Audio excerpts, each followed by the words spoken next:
Suma contra os gentios, de Santo Tomás de Aquino. Continuação do livro 1º. Narração de Ricardo Pérez Bueno. Capítulo 12. Opinião dos que afirmam não ser possível demonstrar que Deus é, a não ser pela fé. Há, além da opinião acima aclarada, a de alguns que têm uma oposta, segundo a qual é baldado o esforço para se provar que Deus é. Com efeito, dizem que não se pode descobrir pela razão que Deus existe, mas isso somente é possível mediante a fé e a revelação. Muitos foram levados a essa conclusão devido à fraqueza dos argumentos apresentados por outros para se provar que Deus é. Talvez esse erro possa encontrar algum fundamento nas afirmações de filósofos que provam haver em Deus identidade entre a sua essência e o seu ser, isto é, entre aquilo que corresponde ao que é e aquilo que responde à pergunta se é. É certo que por via racional não se pode chegar a saber de Deus o que é, de onde concluírem que também não se pode demonstrar de Deus se é. Além disso, se o princípio da demonstração do se é, conforme estabelece o filósofo, deve supor a demonstração do nome, visto que o conceito expresso pelo nome é a definição, segundo afirma o mesmo, então nenhuma via estará aberta para demonstrar-se que Deus é, estando excluído o conhecimento da sua essência ou quididade. Além disso, se os princípios da demonstração recebem dos sentidos a origem do conhecimento, como se lê, tudo aquilo que transcende os sentidos e as coisas sensíveis torna-se indemonstrável. Com efeito, que Deus é pertence às coisas que transcendem os sentidos e, consequentemente, é indemonstrável. A falsidade desta sentença evidencia-se quer pela norma da demonstração, que estabelece poder-se chegar às causas por meio dos efeitos, quer pela própria classificação das ciências, visto que se não houver uma substância cognoscível acima da substância sensível, também não haverá uma ciência acima da ciência natural, quer ainda pelo esforço especulativo dos filósofos, e finalmente pela verdade apostólica que afirma as coisas invisíveis de Deus são vistas pelo conhecimento que temos das coisas criadas. Romanos 1:20. Nem tampouco deve levar a essa sentença o fato de que em Deus identificam-se essência e ser, como propunha o primeiro argumento. Essa identificação se entende do ser de Deus, pela qual ele subsiste em si mesmo, o que nós ignoramos, bem como ignoramos que seja a sua essência. Não se entende, porém, do ser que significa composição feita pela inteligência. Assim sendo, torna-se demonstrável que Deus é, enquanto por meio de razões demonstrativas, nossa mente é induzida a formar uma proposição referente a Deus, a qual exprime que Deus é. Nos argumentos que demonstram que Deus é, não é necessário assumir a essência ou quididade divina como termo médio da demonstração, como pretendia o segundo argumento. Em lugar da quididade, deve-se tomar o efeito como termo médio da demonstração, o que acontece nas demonstrações quia, e assim recebe-se do efeito o significado deste nome Deus. Ora, os nomes são atribuídos a Deus ou pela remoção dos efeitos causados pelo próprio Deus ou por alguma ordenação de Deus para eles, donde também ficar evidenciado que, embora Deus transcenda as coisas sensíveis e os sentidos, contudo os seus efeitos, dos quais é assumida a demonstração para provar que Deus é, são sensíveis. E assim, a origem do nosso conhecimento, até mesmo das coisas que transcendem os sentidos, está nos sentidos. Capítulo 13. Argumentos comprobatórios de que Deus é. Nota de rodapé. Na Suma contra os Gentios, neste capítulo, Santo Tomás apresenta apenas 4 vias demonstrativas da existência de Deus, sendo que as 2 primeiras partem do movimento. Estão assim discriminadas: via do movimento, números 2 seguintes e número 14 seguintes, via da causa eficiente, número 25, via dos graus da perfeição, número 26, e via da causa final. A via demonstrativa, partindo do ser contingente e terminando no ser necessário, encontra-se no capítulo 15, número 4. Vê-se que elas se encontram na Suma Teológica em outra ordenação. E para melhor leitura do texto, explicitamos em títulos realçados que não constam do original. Fim de nota de rodapé. Capítulo 13.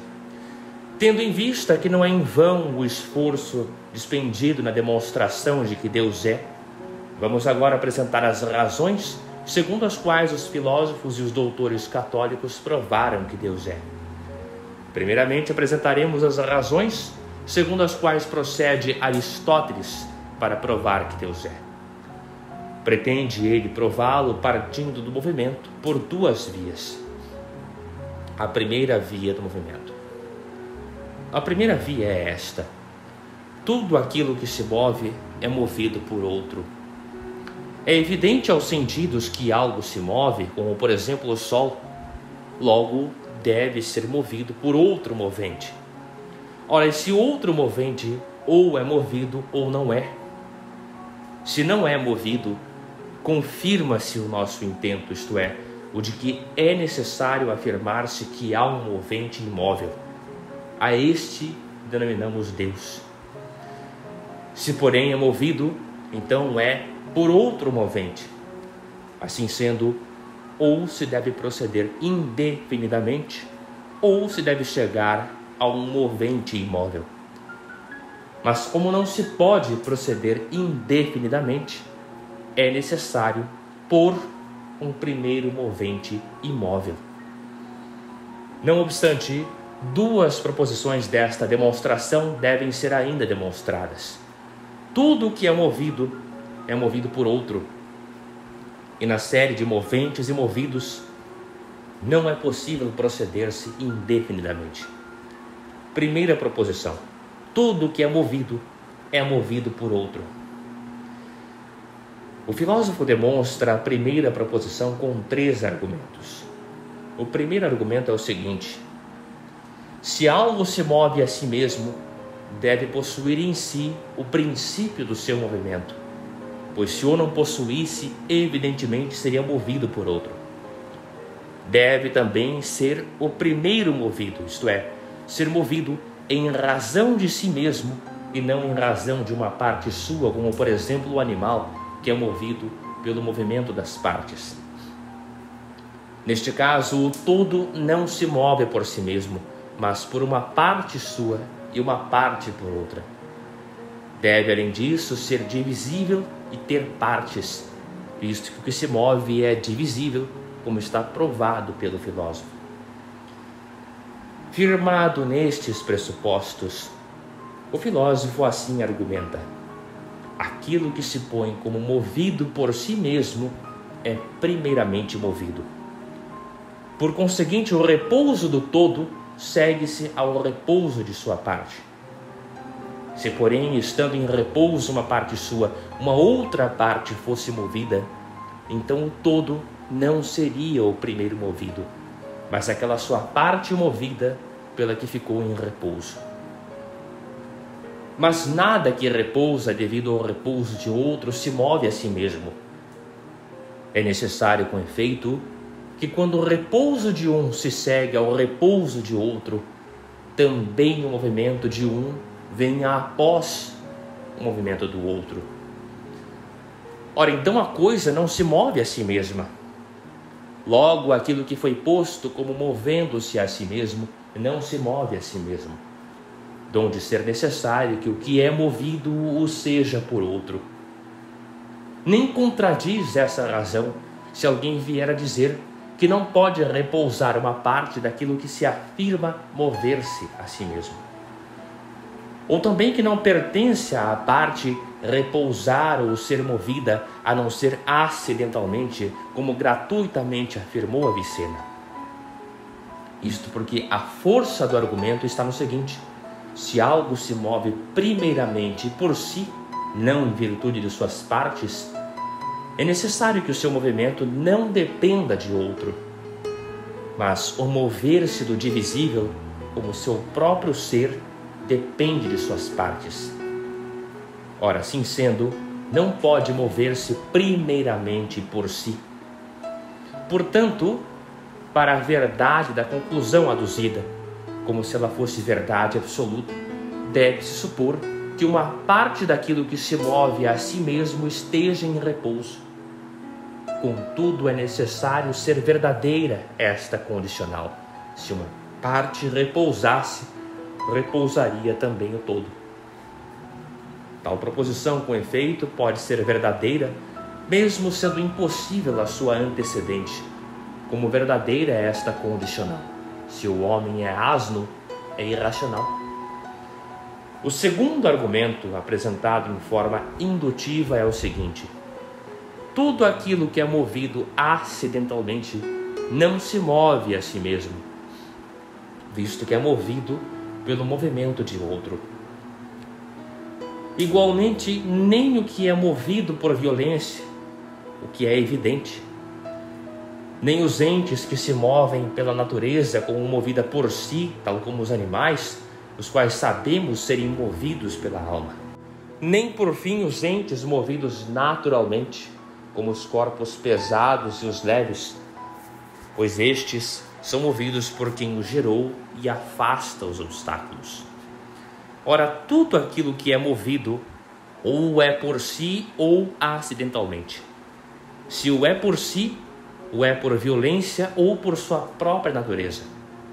Se por sua natureza, ou é por movimento que venha de si mesmo, como acontece nos animais, ou por movimento que não venha de si, como acontece nos corpos pesados e leves. Logo, tudo que se move é movido por outro.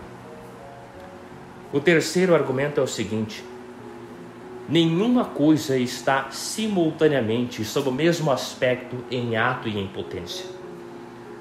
Porém, tudo aquilo que é movido, enquanto se move, está em potência, porque o movimento é ato daquilo que existe em potência enquanto está em potência. Tudo aquilo que se move está em ato enquanto é movente, pois nada age senão enquanto está em ato. Logo, nada está com referência ao mesmo movimento como movente e movido. Logo, nada se move a si mesmo. Observe-se, porém, que Platão afirmou também que todo movente é movido, mas tomou o termo movimento em sentido mais amplo do que o usado por Aristóteles. Aristóteles propriamente usou o termo movimento no sentido de ato daquilo que existe em potência enquanto tal, e assim não se aplica o termo senão às coisas corpóreas e divisíveis. Mas para Platão, o que se move a si mesmo não é o corpo, pois tomava ele movimento por qualquer operação, de modo que entender e opinar seria um certo mover-se. Tal sentido foi também ventilado por Aristóteles, e segundo este sentido, portanto, diria Platão que o primeiro motor movia-se a si mesmo, porque tem intelecção de si, volição e amor de si. Isto, em certo sentido, não se opõe às razões de Aristóteles.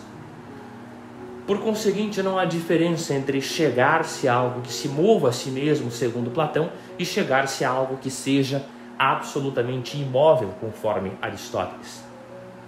Segunda proposição: na série de moventes e movidos, não se pode proceder indefinidamente. A segunda proposição demonstra a Aristóteles mediante 3 argumentos. O primeiro argumento é o seguinte: se na série de moventes e movidos houver processo ao infinito, então haverá infinitos corpos, porque tudo que é movido e divisível é corpo, conforme está provado. Com efeito, todo corpo que move e que é movido, enquanto produz movimento, é simultaneamente movido. Por conseguinte, todos esses corpos em número infinito são simultaneamente movidos, desde que um só deles seja movido. Mas um deles, sendo infinito, é também movido em tempo finito. Logo, todos aqueles infinitos se movem em tempo finito. Mas isto é impossível. Logo, é impossível que uma série de motores e movidos tenha processo infinito. Prova-se que é impossível que os infinitos mencionados sejam movidos em tempo finito. Assim, é necessário que o movente e o movido sejam simultâneos, o que se prova por indução, apresentando cada uma das espécies de movimento. Mas os corpos não podem ser simultâneos, senão por continuação ou contiguidade. Por conseguinte, como todos os supramencionados motores e movidos são corpos, como foi provado, é necessário que estejam quase como um só móvel por continuação ou contiguidade. E assim, um infinito é movido em tempo finito, o que é impossível conforme está provado. O segundo argumento para provar o mesmo é o seguinte: nos moventes e movidos ordenados, dos quais um é por ordem movido por outro, deve-se verificar que, removido o primeiro movente ou cessando o seu movimento, ele não mais moverá algum outro nem será movido, porque o primeiro é causa do movimento de todos os restantes. Se houver, porém, movente e movidos indefinidamente seguidos, não haverá um primeiro movente, mas serão todos movidos como intermediários. Logo, nenhum deles poderá mover-se, assim nada será movido no mundo. O terceiro argumento repete o mesmo, mas invertendo-se a ordem, começando pelo superior. É o seguinte: aquilo que move como instrumento não pode mover, a não ser havendo algo que inicialmente o mova. Mas pelo processo ao infinito dos moventes e movidos, todas as coisas serão instrumentalmente moventes, porquanto todas estarão como moventes e movidas, e assim nada estará como movente inicial. Logo, nada será movido. Fica, pois, esclarecida a prova de ambas as proposições supostas pela primeira via da demonstração, segundo a qual Aristóteles prova haver um primeiro motor imóvel. A segunda via do movimento. A segunda via é a seguinte: se todo movente se move, tal proposição é verdadeira ou por si mesma ou por acidente.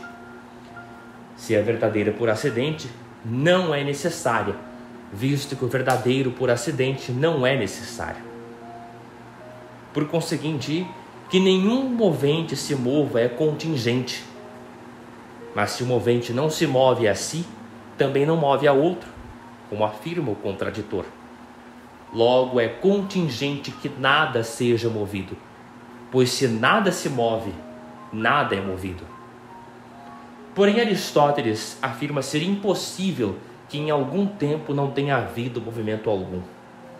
Logo, o primeiro movente não foi contingente, porque de uma inverdade contingente não se conclui uma inverdade impossível. E assim, esta proposição, todo movente é movido por outro, não é verdadeira por acidente. Além disso, se duas coisas estão unidas por acidente em uma terceira, e uma pode ser encontrada sem a outra, é também provável que esta outra possa ser encontrada sem a primeira. Por exemplo, se os qualificativos branco e músico encontrarem-se em Sócrates, se em Platão se encontra o de músico sem o de branco, é possível que em uma terceira pessoa possa ser encontrado de branco sem o de músico. Por conseguinte, se movente e movido estão unidos em uma coisa por acidente, e o movido se encontrar em um sujeito sem aquilo que o mova, é provável que o movente se encontra também sem aquilo que é movido. Nem se pode instar contra esta argumentação afirmando tratar-se de duas coisas das quais uma depende da outra. porque elas não se unem por si mesmas, senão por acidente.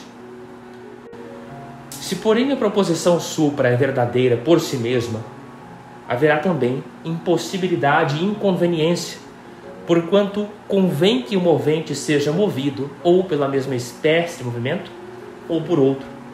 Se pela mesma espécie de movimento, conviria que o acelerador fosse acelerado, que o curador fosse curado, que o que ensina fosse ensinado na mesma ciência. Mas isto é impossível, porque o mestre deve possuir a ciência e o discípulo não a deve possuir. Ora, assim sendo, a mesma coisa seria possuída e não possuída pela mesma pessoa, o que é impossível. Se, porém, for movido por outra espécie de movimento, de modo que aquele que altera mova-se localmente e o movente aumente localmente e assim sucessivamente, como gêneros e espécies de movimento são finitos, conclui-se que não se pode continuar indefinidamente neste processo. E assim haverá um primeiro motor que não é movido por outro, a não ser que alguém diga que haja um retorno, de modo que, tendo sido realizados todos os gêneros e espécies de movimento, seja necessário voltar ao primeiro, e se o movente altera, o movimento local e o alterado aumenta, novamente este se mova localmente. Mas daí resulta o mesmo que antes, a saber, que aquilo que move segundo uma espécie de movimento seja movido igualmente, embora não imediatamente, senão mediatamente. Logo resulta a necessidade de pôr-se um primeiro que não seja movido por algo extrínseco. Dado que haja o primeiro movente não movido por algo extrínseco, e porque disso não resulta que ele seja absolutamente imóvel, continua Aristóteles afirmando que isto pode acontecer de duas maneiras. Primeiro, de modo que aquele primeiro movente seja absolutamente imóvel, e sendo isto concedido, chega-se ao que se pretende, que há um primeiro movente imóvel. Segundo, que o mesmo movente se mova por si mesmo. Tal conclusão parece ser provável, porque aquilo que é por si mesmo precede sempre aquilo que é por outro. Por isso é razoável afirmar que nos seres movidos, o primeiro deve mover-se por si mesmo e não por outro. Mas concedido isto, novamente chega-se ao mesmo. Com efeito, não se pode dizer que o que se move a si mesmo seja totalmente movido pelo todo. Porquanto, se o fosse, resultaria no inconveniente acima apontado, isto é, que alguém simultaneamente ensina e é ensinado, o mesmo acontecendo com os outros movimentos. E também que uma coisa estaria simultaneamente em potência e em ato, pois o movente, enquanto tal, está em ato e o movido em potência. Resta, pois, que uma sua parte seja somente movente e outra movida.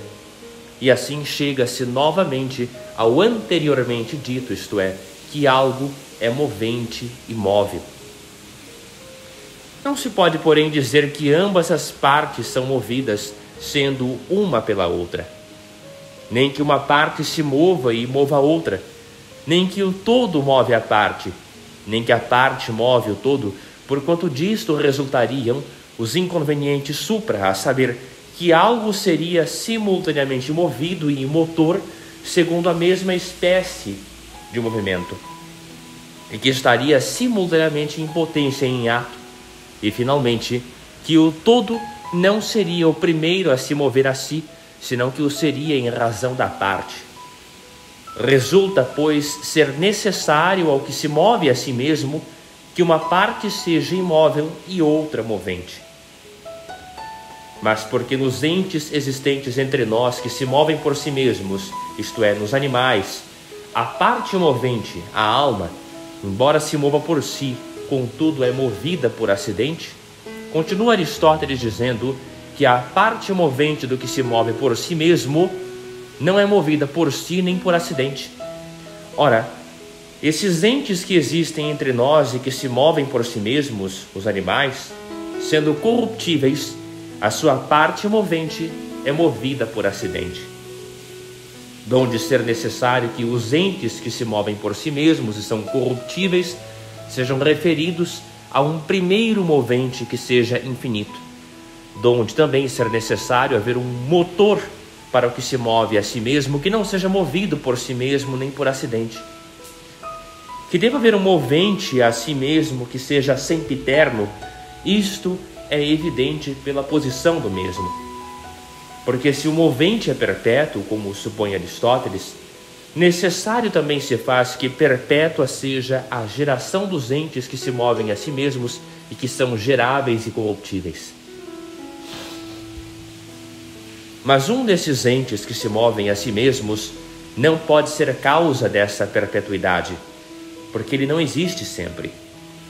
Nem o podem todos simultaneamente, quer porque então seriam infinitos, quer porque não são simultâneos, donde concluir-se ser necessário haver um movente a si mesmo, perpétuo, o qual seja a causa da perpetuidade da geração nesses inferiores que se movem a si mesmos. Assim sendo, o seu motor não é movido por si mesmo nem por acidente. Ademais, nos entes que se movem a si mesmos, vemos que alguns começam a se mover de novo devido a algum movimento que não vem do próprio animal, como, por exemplo, vindo da comida digerida ou da alteração do ar.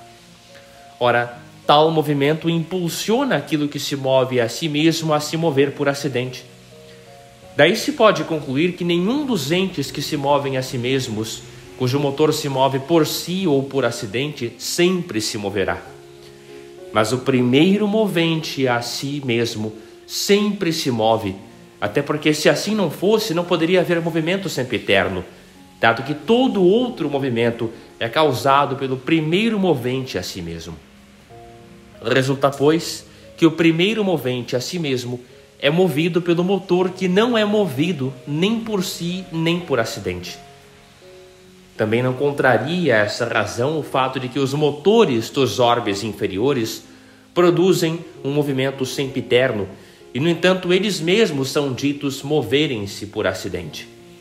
São, pois, considerados moverem-se por acidente, não em razão de si mesmos, mas em razão do que por eles é movido e que segue o movimento do orbe superior. Mas como Deus não é parte de coisa alguma que se move a si mesma, Aristóteles, partindo deste motor que é parte do que se move por si mesmo, procura outro motor totalmente separado, que é Deus. Efetivamente, como tudo que move a si mesmo é movido pelo apetite, é necessário que o motor que é parte do que se move a si mesmo seja também movido pelo apetite de alguma coisa apetecível. Esta lhe é superior neste movimento, porque o sujeito do apetite é, de certo modo, movente e movido, enquanto o que é apetecível é totalmente movente, não movido. Daí ser necessário haver um primeiro motor separado, totalmente imóvel, que é Deus. Porém, os processos acima mencionados parecem enfraquecidos por duas dificuldades. Decorre a primeira dificuldade do fato de que esses processos supõem a eternidade do movimento, o que é considerado falso pelos católicos.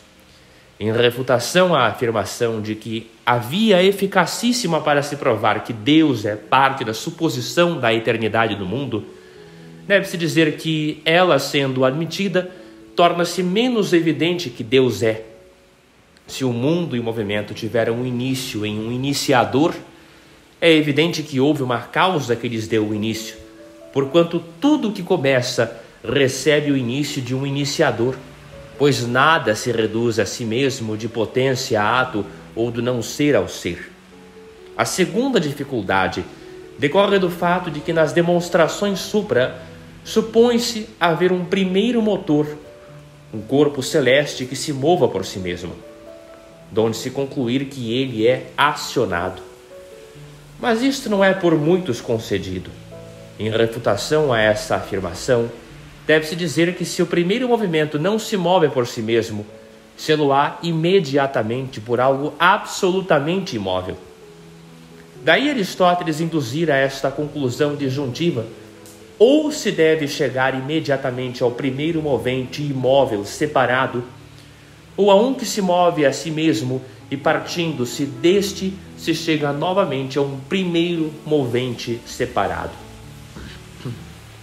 A terceira via da causa eficiente. Segue ainda o filósofo uma outra via para provar que não se pode proceder indefinidamente nas causas eficientes, mas que se deve chegar a uma causa primeira, que é Deus. Trata-se da seguinte via: em todas as causas eficientes ordenadas, o primeiro é a causa do intermediário, e o intermediário é a causa do último, quer haja só um ou muitos intermediários. Ora, removida a causa, removido também será aquilo de que ela é causa. Logo, removido o primeiro, o intermediário não poderá mais ser causa. Procedendo-se, porém, indefinidamente em causas eficientes, nenhuma delas será a primeira. Logo, todas as outras seriam removidas, visto serem intermediárias. Mas isto é evidentemente falso. Portanto, necessário é afirmar-se que há uma primeira causa eficiente, que é Deus. A quarta via dos graus de perfeição. Dos textos de Aristóteles pode-se tirar um outro argumento. Mostra ele que as coisas ao máximo verdadeiras são também entes ao máximo.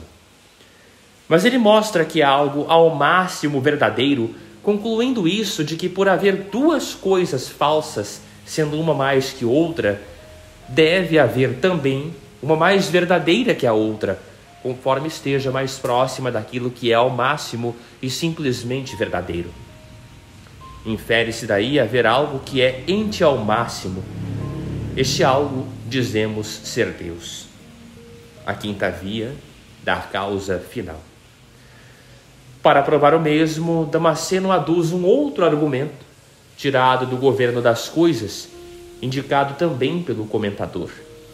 É o seguinte: é impossível que as coisas contrárias e dissonantes estejam sempre ou muitas vezes concordes em uma só ordem, a não ser que estejam também sob o governo de alguém pelo qual é dado a todas e a cada uma dirigirem-se para determinado fim. Ora, vemos no mundo as coisas concordes em uma ordem, não raramente nem por acaso, mas sempre e na maioria das vezes. Deve, por conseguinte, haver alguém por cuja providência o mundo é governado, e a este chamamos Deus. Segunda parte: a essência de Deus. Capítulo 14. Para se conhecer a Deus, deve-se seguir a via de remoção. Após ter demonstrado haver um primeiro ente, a quem denominamos Deus, convém investigar as suas propriedades. Porém, na consideração da substância divina, deve-se usar sobretudo da via de remoção, visto que a substância divina excede pela imensidade toda a forma que o nosso intelecto atinge. Por isso não podemos conhecê-la apreendendo dela o que é. Assim poderemos ter alguma noção da mesma pelo que não é, e tanto mais nos aproximaremos do seu conhecimento, quanto mais puder o nosso intelecto remover-lhe os atributos. Ora, tanto mais perfeitamente conhecemos cada coisa, quanto mais percebemos o que a diferencia das outras, porquanto cada coisa possui em si seu próprio ser, distinto dos demais. Por isso, nas coisas cujas definições conhecemos, primeiramente as colocamos em um gênero, e isto nos leva a saber o que uma coisa tem de comum com as outras. Depois acrescentamos as diferenças pelas quais se distinguem das demais. Perfaz-se então a noção completa da substância da coisa. Como, porém, na consideração da substância divina, não podemos apreender a sua acuidade, como se fosse um gênero, nem tampouco podemos apreender sua distinção de outras coisas por diferenças afirmativas, é necessário apreendê-la por diferenças negativas. Ora, como nas diferenças afirmativas uma acarreta a outra, e assim mais se aproxima da completa designação da coisa, também uma diferença negativa é distintiva porquanto restringida pela outra, diferenciando-se desse modo a coisa de tantas outras. Se dissermos, por exemplo, que Deus não é acidente, distingue-se por meio dessa negação de todos os acidentes. Se em seguida acrescentarmos que ele não é corpo, distinguimos-lo também de algumas substâncias. E assim vai se ordenando por meio de repetidas negações o que o distingue de tudo aquilo que ele não é. Teremos então a noção própria da sua substância, enquanto é conhecido como distinto de todas as coisas. No entanto, não será uma noção perfeita, porquanto não se conheceu o que ele é em si. Por conseguinte, no processo para conhecermos Deus por via de remoção, teremos como princípio o que foi já demonstrado nos textos precedentes, isto é, que Deus é absolutamente imóvel. Isto é também confirmado pela autoridade da Sagrada Escritura, conforme estas citações. Eu sou Deus e não mudo. Malaquias 3:6. Do qual não há mudança. Tiago 1:17. Deus não é como o homem para que tenha mudança. Números 23:19. Capítulo 15. Deus é eterno. Do exposto acima conclui-se que Deus é eterno. Realmente tudo começa a ser ou a deixar de ser enquanto está sujeito ao movimento ou mudança. Ora, já foi demonstrado acima que Deus é absolutamente imóvel, logo é eterno, carecendo de princípio e fim. Além disso, só são medidas por tempo as coisas móveis, por quanto tempo é o número do movimento. Ora, já foi demonstrado acima que Deus é absolutamente imóvel, donde não ser medido pelo tempo, donde também não se lhe poder atribuir antes e depois. Concedido isto, não pode ter o ser depois de não ser, nem pode ter o não ser depois do ser, nem é possível encontrar-se qualquer sucessão no seu ser, porque nada disto pode ser pensado fora do tempo. É por conseguinte carente de princípio e de fim, pois é em tal que consiste a eternidade. Além disso, se alguma coisa em algum tempo não foi e depois foi, ela foi induzida de não ser ao ser por alguma coisa. Não foi por si mesma, desde que o que não é não pode operar. Se foi por outra coisa, esta ser-lhe-ia anterior. Ora, acima foi demonstrado que Deus é a causa primeira. Por conseguinte, não começou a ser, donde não deixará de ser, porque o que sempre foi tem capacidade para sempre ser, logo é eterno. Além disso, observamos existirem no mundo coisas que podem ser e não ser, como as sujeitas à geração e corrupção. Ora, tudo o que é possível de ser tem causa, porque enquanto por si mesmo refere-se a dois termos, isto é, ao ser e ao não ser, necessita, se o ser lhe for apropriado, que tal se dê proveniente de uma causa. Mas como nas causas não se pode proceder indefinidamente, como acima foi demonstrado por argumentação de Aristóteles, há de se admitir algo que seja necessariamente ser. No entanto, todo ente necessário tem a causa da sua necessidade proveniente ou de outro ou de si, enquanto é por si mesmo necessário. Ora, não se pode proceder indefinidamente na série dos entes necessários que tem a causa de sua necessidade proveniente de outro. Logo, deve-se admitir um ente que seja o primeiro necessário e que seja necessário por si mesmo. Este ente é Deus, porquanto Deus é a causa primeira, como acima foi demonstrado. Logo, Deus é eterno, pois todo necessário por si mesmo é eterno. Aristóteles demonstra também a eternidade do movimento, partindo da eternidade do tempo. Daí vir também a demonstrar a eternidade da substância movente. Ora, sendo Deus a substância movente, consequentemente é eterno. Negando-se, porém, a eternidade do tempo e do movimento, permanece, contudo, outro argumento para provar a eternidade da substância. Com efeito, se o movimento começou, é necessário que tenha recebido o começo de outro movente. Se este também começou, é igualmente necessário ter recebido de outro movente o começo. Ora, com tal proceder, ou ir-se-á ao infinito, ou a algo que não começou. A autoridade divina também testemunha isso ao ler-se: vós, porém, Senhor, permaneceis eternamente. Salmo 101, 13. E vós sois sempre o mesmo, e os vossos anos não terminam. Salmo 101, 28. Capítulo 16. Em Deus não há potência passiva. Com efeito, se Deus é eterno, necessariamente não está em potência. Tudo aquilo em cuja substância há mescla de potência, segundo o que tem de potência, pode não ser, desde que o que pode ser, pode também não ser. Ora, Deus, considerado em si mesmo, não pode não ser, porque é eterno. Logo, em Deus não há potência para o ser. Além disso, embora naquilo que por vezes está em potência e por vezes em ato, a potência tenha prioridade de tempo em relação ao ato, contudo o ato tem prioridade absoluta sobre a potência, porque a potência por si mesma não se reduz a ato, senão que só o é por algo que esteja em ato.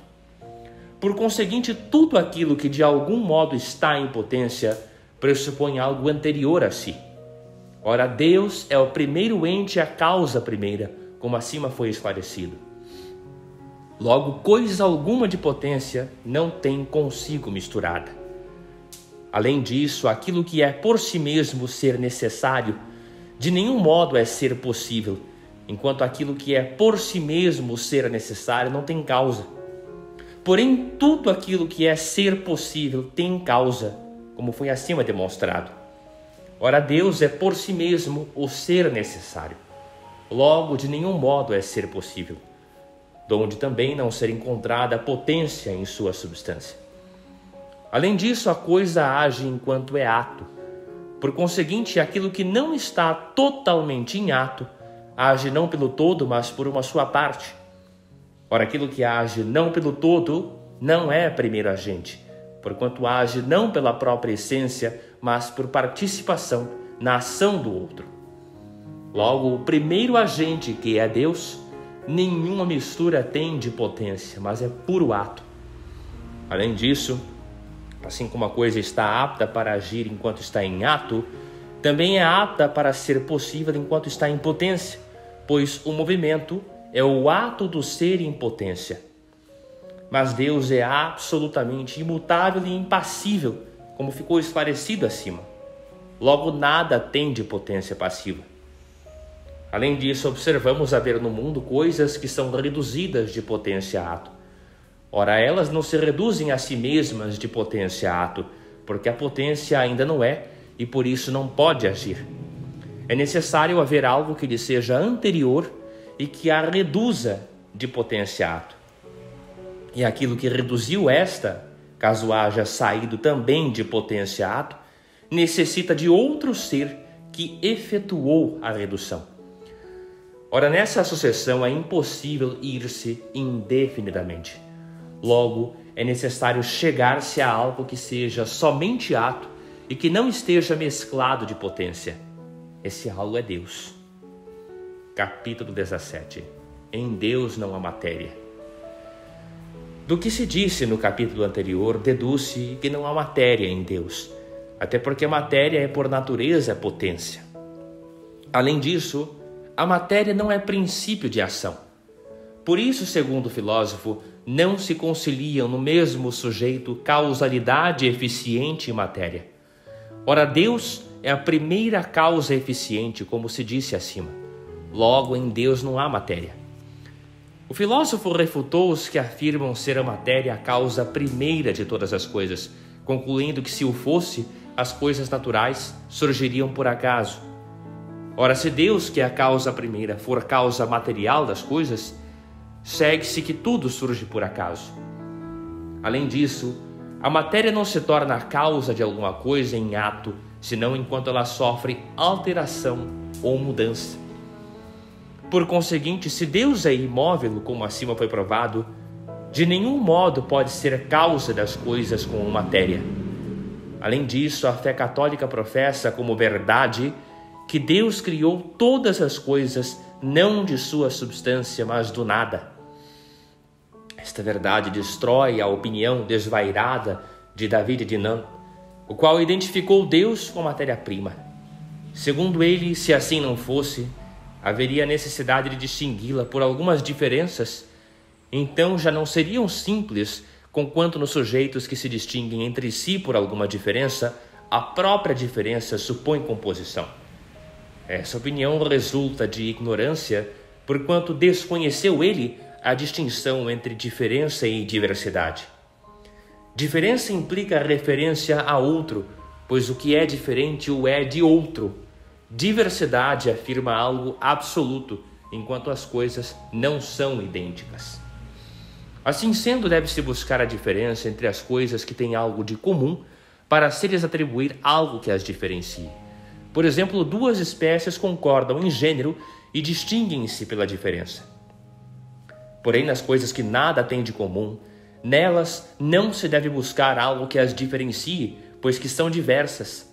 Não fugindo do exemplo acima, as diferenças contrárias distinguem-se como diversas porque não participam do gênero, por não serem, por assim dizer, como parte da sua essência. Por isso não se deve buscar algo que as diferencie, pois são diversas entre si. É desse modo que também se distinguem Deus e a matéria-prima, porque não há coisa alguma de comum entre eles, sendo Deus ato puro e a matéria sendo potência pura. Capítulo 18. Em Deus não há composição. Da exposição precedente conclui-se que em Deus não há composição. Ora, em toda composição há necessariamente ato e potência, pois muitas coisas não podem constituir unidade perfeita, a não ser que umas estejam em ato e outras em potência. As coisas que estão só em ato, com efeito, não se unem, senão como aglomerados ou reunidas, mas isso não constitui unidade perfeita. Além disso, nelas as partes estão reunidas como potências referentes à união. São unidas em ato após estarem em potência para a união. Mas em Deus não há potência alguma. Logo, em Deus não há composição. Além disso, todo composto é posterior aos componentes. Logo, sendo Deus o primeiro ente, não é composto de coisa alguma. Além disso, todo composto está em potência para a dissolução, em razão da própria composição, embora em alguns haja elementos aversos à dissolução.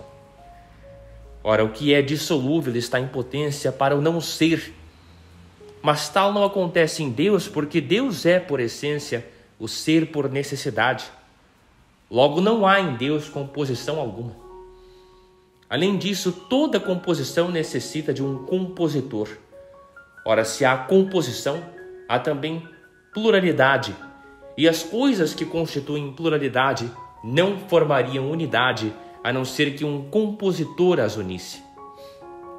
Com efeito, se Deus fosse composto, haveria um compositor para esta composição, porque ele mesmo não poderia ser o compositor de sua própria composição, até porque nenhuma coisa é causa de si mesma. Mas se o fosse, seria anterior a si mesma, o que é impossível, porque o compositor é a causa eficiente da composição. Assim não seria a causa primeira, conforme foi visto acima. Além disso, em qualquer gênero, uma coisa é tanto mais nobre quanto mais simples for. Por exemplo, no gênero do calor, o fogo é o mais nobre, porque não tem mescla alguma de frio. Ora, o que está colocado na suprema nobreza de todos os entes necessita também de estar na suprema simplicidade. Com efeito, ao que está na extrema nobreza de todos os seres, denominamos Deus porque é a causa primeira, e a causa é mais nobre que os efeitos. Logo, não se lhe pode atribuir composição alguma. Além disso, em todo composto, o bem não pertence a esta ou àquela parte, mas ao todo, tratando-se aqui do bem segundo a bondade que é própria do todo e que constitui a sua perfeição, pois as partes são imperfeitas se comparadas ao todo. Por exemplo, as partes do homem não são o homem. As partes do número 6, cada uma delas não é 6. As partes da linha, cada uma não perfaz a extensão da linha. Ora, dado que Deus fosse composto, a perfeição e a bondade que lhe são próprias estariam no todo e não nas partes. Logo, em Deus não se encontraria aquele bem absoluto que é próprio dele, e assim ele não seria o sumo bem. Além disso, é necessário que a unidade preceda toda a pluralidade. Ora, em todo composto há pluralidade. Logo, é necessário que aquele que é antes de todas as coisas, Deus, careça de toda a composição. Capítulo 19. Em Deus nada há de violento ou estranho à sua natureza. Do acima exposto, conclui ainda o filósofo que em Deus nada pode haver de violento ou de estranho à sua natureza. Toda coisa na qual se encontra algo de violento ou de estranho à sua natureza tem algo acrescentado, porque as pertenças da substância da coisa não lhe podem ser violentas nem estranhas à natureza. Ora, nenhuma coisa simples tem algo acrescentado, pois se o tivesse haveria composição.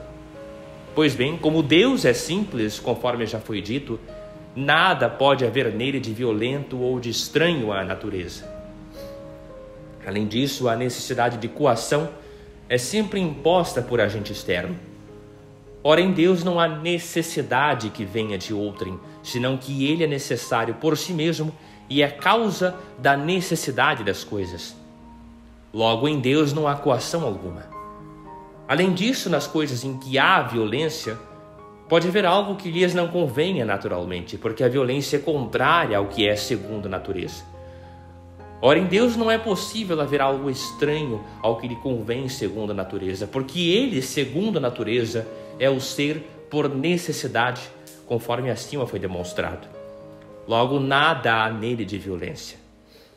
Além disso, toda coisa em que há algo de violento ou de contrário à natureza deve ser movida por outra, pois violento é aquilo cujo princípio é extrínseco, em nada o reforçando o paciente.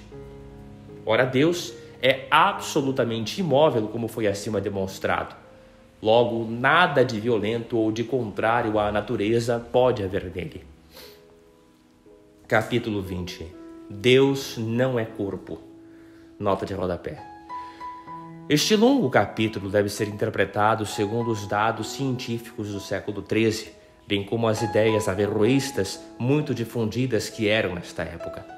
Também não se deve deixar de considerar que o sistema cosmológico aristotélico que o fundamenta está ultrapassado.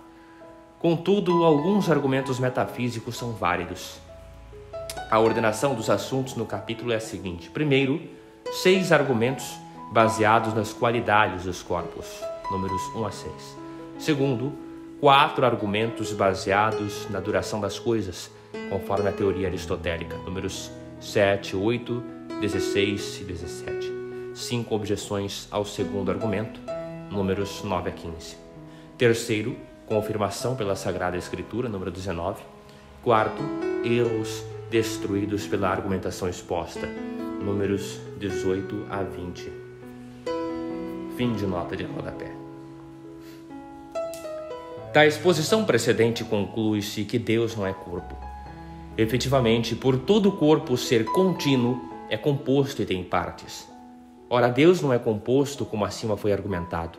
Logo, Deus não é corpo. Além disso, tudo que é quantitativo está de algum modo em potência, pois a quantidade contínua é potencialmente divisível ao infinito e a quantidade discreta pode ser multiplicada indefinidamente. Ora, todo corpo é quantidade, logo todo corpo está em potência. Deus, entretanto, não está em potência, como foi acima demonstrado, mas é ato puro. Logo, Deus não é corpo. Além disso, se Deus é corpo, será necessariamente o corpo físico, já que o corpo matemático não é subsistente, como afirma o filósofo, visto que as dimensões são acidentais. Ora, Deus não é corpo físico por ser imóvel, conforme foi demonstrado, pois todo o corpo físico é móvel. Logo, Deus não é corpo.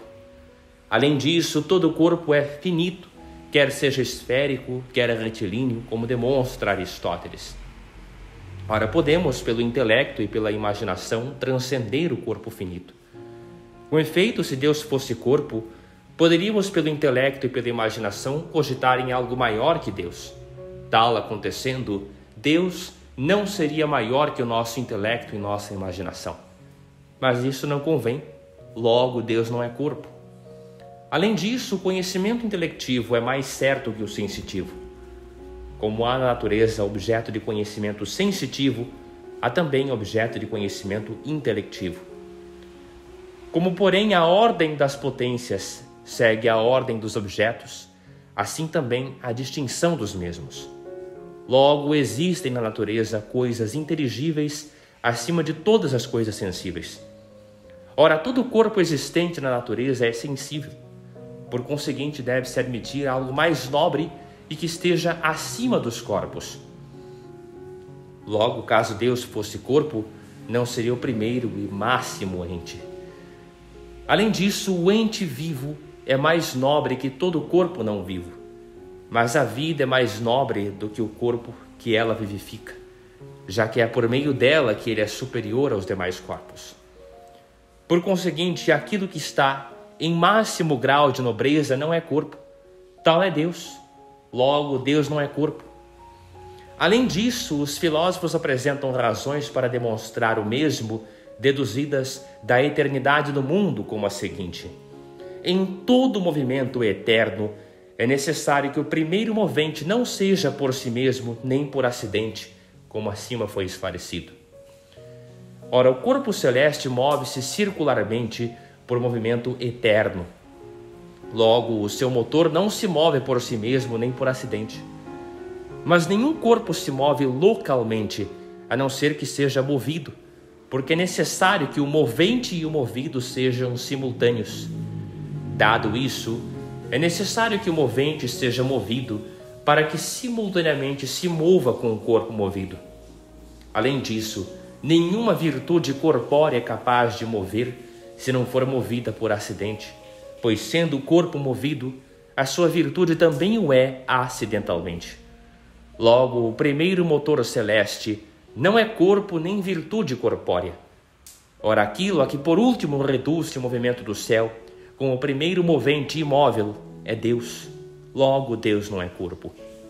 Além disso, nenhuma potência infinita é potência em grandeza. Ora, a potência do primeiro motor é potência infinita. Assim sendo, Deus, que é o primeiro motor, não é corpo nem virtude corpórea. A primeira premissa desse silogismo é assim demonstrada: se a potência em grandeza é algo infinito, ou será grandeza infinita ou finita. Ora, não há nenhuma grandeza infinita, como está demonstrado. Ora, uma grandeza finita não pode ter potência infinita. Logo, não pode haver potência infinita em grandeza alguma. Que não possa haver grandeza finita de potência infinita, assim se prova. O efeito produzido por uma potência menor em tempo maior é igual ao produzido por uma potência maior em tempo menor. Quer se trate de efeito proveniente de alteração, quer de movimento local, quer de qualquer outro movimento. Ora, uma potência infinita é maior que qualquer potência finita. Logo, é necessário que se produza o efeito em tempo menor, movendo-se ela mais velozmente que qualquer potência finita. Mas isso não pode acontecer em tempo menor que o próprio tempo. Consequentemente, resta que isto aconteça no indivisível do tempo. Assim sendo, mover, ser movido e movimento realizam-se em um só instante. Mas isto seria contrário ao que foi demonstrado. Que não possa a potência infinita de grandeza finita mover no tempo, demonstra-se ainda assim. Seja A a potência infinita e se tome A, B como parte da mesma. Esta parte, por consequência, moverá em tempo maior, mas deverá haver proporção entre este tempo e o tempo em que se move toda a potência, porque ambos os tempos são finitos. Considere-se agora estes dois tempos entre si na proporção de 10:1. Tomando-se esta proporção ou qualquer outra, o argumento não será modificado. Se, porém, aumenta-se a referida potência finita, então é necessário haver diminuição de tempo proporcional ao que foi aumentado naquela potência, porque a potência maior move-se em tempo menor. Se, pois, for aumentada em 10, aquela potência moverá em tempo que é a 10ª parte do tempo em que a primeira parte AB, tomada da potência infinita, movia. No entanto, a potência que é 10 vezes maior é também uma potência finita, por estar em proporção correspondente à potência finita. Donde restar que a potência finita e a infinita movem em tempo igual. Mas isto é impossível. Por conseguinte, a potência finita de grandeza infinita não pode mover em tempo algum. A segunda premissa do silogismo, a potência do primeiro motor é infinita, assim se prova. Nenhuma potência finita pode mover em tempo infinito. Ora, a potência do primeiro motor move em tempo infinito, porque o primeiro movimento é eterno. Logo, a potência do primeiro motor é infinita. A primeira premissa deste silogismo assim se prova. Se a potência finita de um corpo move em tempo infinito, a parte deste corpo que participa da sua potência moverá em tempo menor, porque quanto mais uma coisa é de maior potência, em tempo menor poderá continuar o movimento. Ora, assim sendo, a referida parte moverá em tempo finito, e sua parte de maior potência poderá mover em tempo maior. E assim, segundo o aumento da potência do motor, será também necessário aumentar o tempo em proporção igual. Mas acontece que algumas vezes o aumento realizado atinge a quantidade do todo ou mesmo a supera, donde também o acréscimo de tempo atingir a quantidade do tempo em que o todo se move. Mas foi dito que o tempo em que o todo movia-se era infinito. Logo, o tempo finito irá medir um tempo infinito, o que é impossível. Porém, contra esse processo ilativo levantaram-se muitas objeções. A primeira objeção é a seguinte: pode-se afirmar que o corpo que imprime o primeiro movimento não é divisível, como se verifica no corpo celeste. Mas a demonstração supra resulta de sua divisão. Responde-se a esta objeção afirmando-se que uma proposição condicional pode ser verdadeira, embora sua antecedente seja impossível. É impossível, com efeito, encontrar-se algo que destrua a verdade de tal condicional, como, por exemplo, seria impossível destruir a verdade desta condicional. Se o homem voa, tem asas. É assim que deve ser entendido o processo ilativo da demonstração pedida. Assim também é verdadeira condicional. Se o corpo celeste for dividido, a sua parte terá menos potência que o todo. A verdade desta condicional será desfeita, admitindo-se que o primeiro movente é corpo, devido às impossibilidades decorrentes disto. Logo, isto é impossível. Resposta semelhante pode ser encontrada se alguma objeção referir-se ao aumento das potências finitas. Com efeito, não se pode admitir na natureza potências em tudo proporcionais, segundo tempos diversos. Contudo, a demonstração supra carece de uma condicional verdadeira. A segunda objeção é a seguinte: embora seja o corpo dividido, pode haver uma virtude de algum corpo que não se divide ao ser o corpo dividido, como, por exemplo, a alma racional, que não se divide ao ser dividido o corpo. E responde-se a esta objeção afirmando-se que, pelo processo ilativo supra, não se prova que Deus não está no corpo como a alma racional está no corpo humano, mas tão somente que ele não é uma virtude corpórea ou uma virtude material que se divide com a divisão do corpo. Donde também dizer-se que o intelecto humano não é corpo, nem potência corpórea. Que Deus não esteja unido ao corpo como está a alma, prova-se por outro argumento. A terceira objeção é a seguinte: se cada corpo é de potência finita, como demonstra o processo ilativo supra, pela potência finita, uma coisa não pode durar por tempo infinito. Resulta daí que nenhum corpo poderia durar por tempo infinito, donde corromper-se necessariamente todo o corpo celeste. Respondem alguns a esta objeção afirmando que o corpo celeste, pela sua potência, pode deixar de existir, mas que recebe perpetuidade da duração de outro de potência infinita. Parece ter Platão concordado com esta solução, que atribui a Deus, referindo-se aos corpos celestes, estes termos: sois por vossa natureza sujeitos à dissolução, mas em virtude da minha vontade sois indissolúveis, porque a minha vontade é mais poderosa que a vossa ligação. O comentador, porém, discorda desta solução. Segundo ele, é impossível que aquilo que em si mesmo tem a possibilidade de não ser, adquira de outrem a perpetuidade de ser.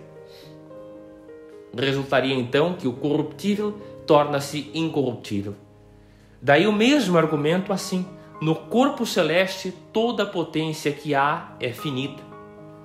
Não é necessário, porém, que ele tenha todos os tipos de potência, porquanto Aristóteles afirmou haver no corpo celeste potência para o lugar, não porém para o ser.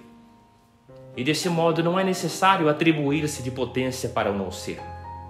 Deve-se saber, entretanto, que esta resposta do comentador não satisfaz. Isto porque, mesmo que não exista no corpo celeste potência quase passiva para o ser, potência esta que é da matéria, não obstante, há nele potência quase ativa, que é a potência para o ser, visto ter Aristóteles afirmado que o céu tem potência para sempre ser. Assim é mais exato dizer que, como a potência se refere ao ato, deve-se considerar a potência relativamente à natureza do ato. Ora, um movimento, segundo a sua natureza, é dotado de quantidade e extensão, donde a sua duração infinita exigir potência movente também infinita. O ser, com efeito, não é dotado de extensão quantitativa, principalmente na coisa cujo ser é invariável como o céu. Por conseguinte, não é necessário que no corpo celeste finito a potência para o ser seja infinita, embora ela dure indefinidamente. Isto porque é indiferente que por aquela potência algo dure um só instante ou um tempo infinito, pois o ser invariavelmente não é afetado pelo tempo, senão acidentalmente. A quarta objeção é a seguinte: não parece ser necessário nos moventes que ao moverem ficam inalteráveis, que aquilo que move em tempo infinito tenha potência infinita, pois este movimento nada lhes consome da potência.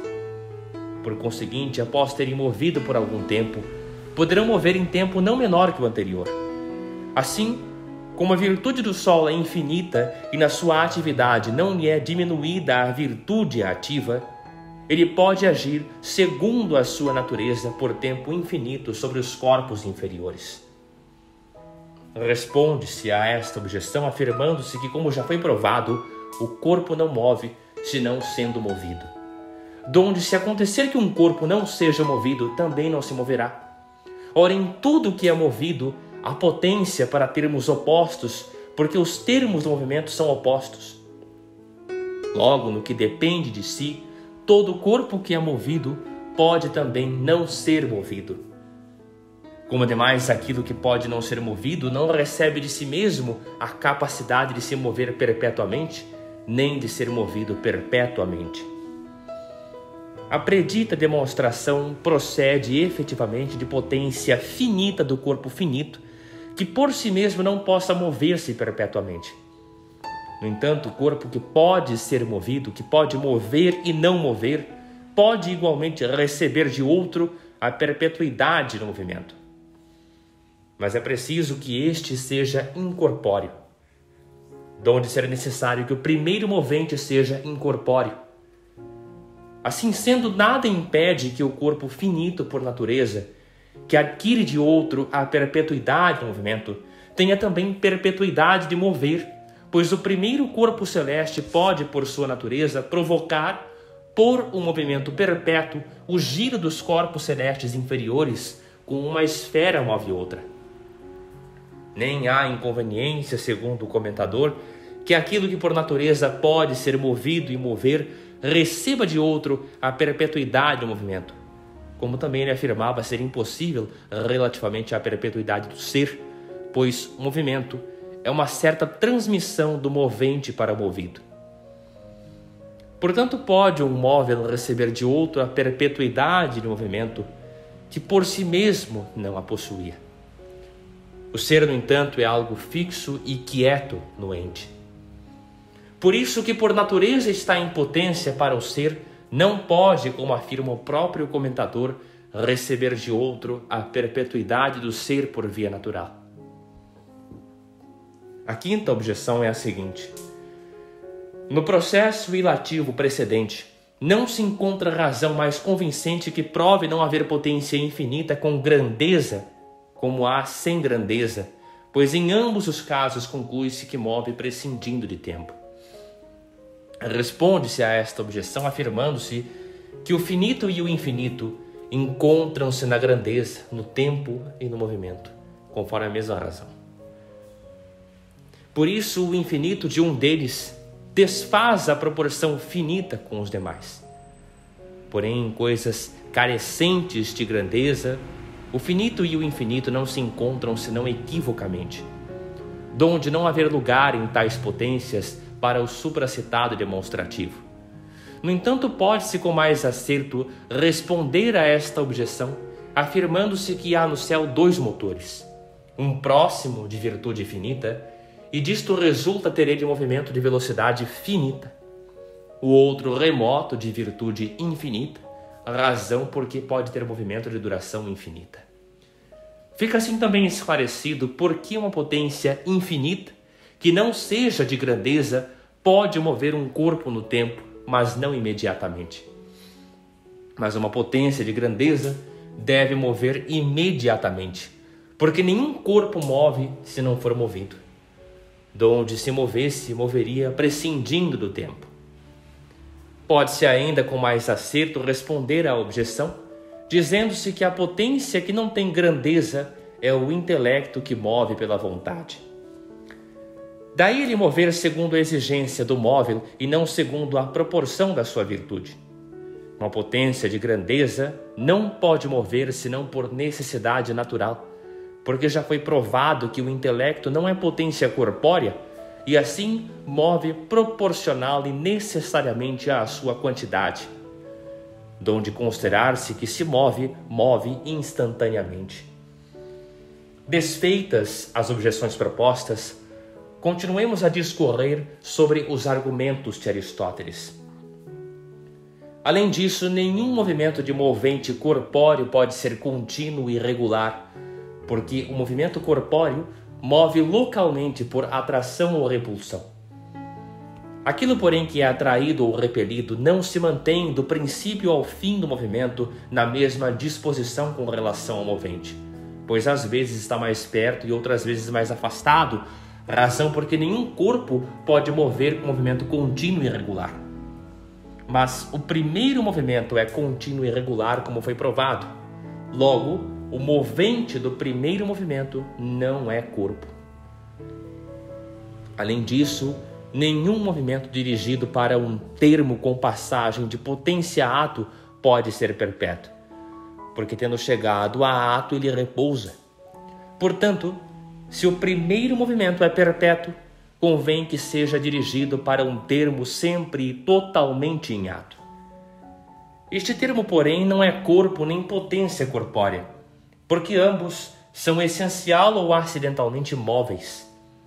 Por conseguinte, o primeiro movimento não tem por termo um corpo ou uma virtude corpórea.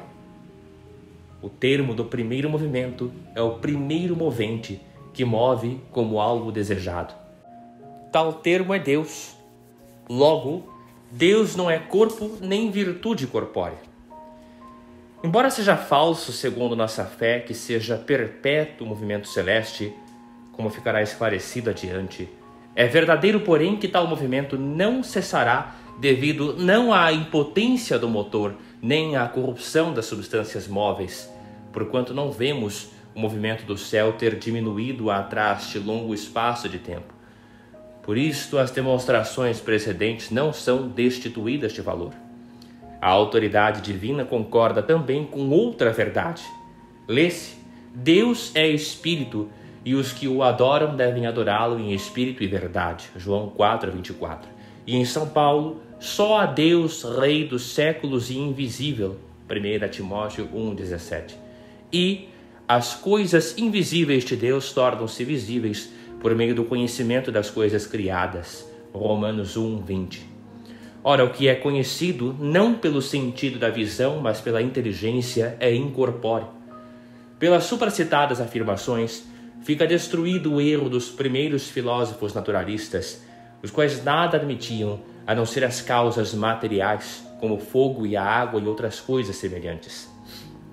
Assim declaravam que os princípios das coisas eram corpos, e a estes denominavam deuses. Entre eles havia uns que supunham como causas motoras a amizade e o ódio. Os argumentos supracitados refutam também essas suas razões. Com efeito, a amizade e o ódio, segundo eles, residem nos corpos, e disto concluem que os primeiros princípios motores são virtudes corpóreas. Afirmam também que Deus é constituído dos 4 elementos e da amizade. Daí se induzir que Deus é corpo celeste. Só Anaxágoras, entre estes filósofos primitivos, aproximou-se da verdade ao declarar que o intelecto move todas as coisas. Por essas nossas verdades ficam também refutadas as ideias dos gentios, os quais afirmavam, fundamentados nos erros daqueles filósofos, que os elementos do mundo, como o sol, a lua, a terra e a água e coisas semelhantes, e as forças neles existentes eram deuses. Pelos argumentos presentes são também destruídas as alucinações dos simplórios judeus, de Tertuliano, dos heréticos vadianistas e antropomorfistas, que imaginavam Deus com aparência corpórea, e ainda as alucinações dos maniqueus, que consideravam Deus como uma substância de luz infinita espalhada pelo espaço infinito. O fundamento de todos esses erros é serem seus promotores levados, quando pensavam em Deus, pela imaginação, porque por ela não se pode conhecer senão por semelhança corpórea. Eis porque é necessário afastar esta semelhança ao se pensar em coisas incorpóreas.